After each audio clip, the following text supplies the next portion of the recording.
Ji bo birayê min Çekdar Sawir û rêhevalê wî Şahîn Yıldırım.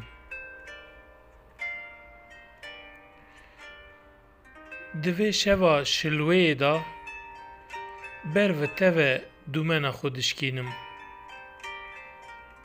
Belkî ji bo nepxandina bavanê min bayekî min tune be, lê dîsa jî xeyalên xwe berdidim nava şepelên Asiyeyên Dîcleyê.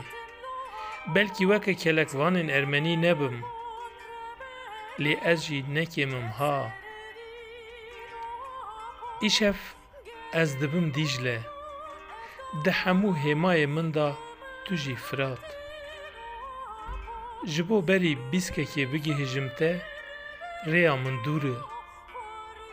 Lê ez ê di noxteya hêjîrê re derbas bibim. Belkî ez te bibînim, ew jî beramberî her tiştî ye. Îşev radipêre dilê min. Ger tu destê xwe bidî, têlên zengariyê ruhê min dê biweşin ji zimanê min tevî te. Newa û stranên qedexeyên sed salî jî dê biweşin.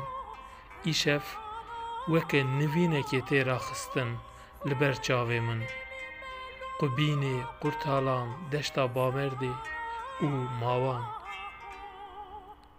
Îşev ez Dîcleyê dişibînim te birayo û li nava xwe dişidînim.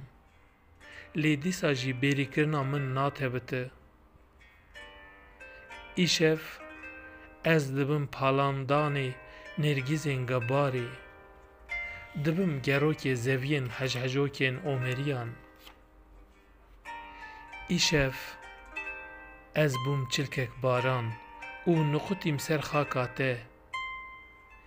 Îşev bayê te bêhn dikim keko, ew bayê ku Dîcleyê li Botanê, li Mêrdînê hatiye şûştin û paqijkirin. Îşev ez fikirîm, belkî hemû qiral badilhewa li giyayê nemiriyê digeriyana. Eger li wan cîwarên qedîm bayê mezra Botan kişandibin cegerê xwe û bi te ra ji kaniyên wê ava wê vexwaribin, eger jiyana te ya lehengî yan jî jiyana ku te afirandiye bihîstibûna, belkî tu carî li giyanê nemiriyê negeriyana.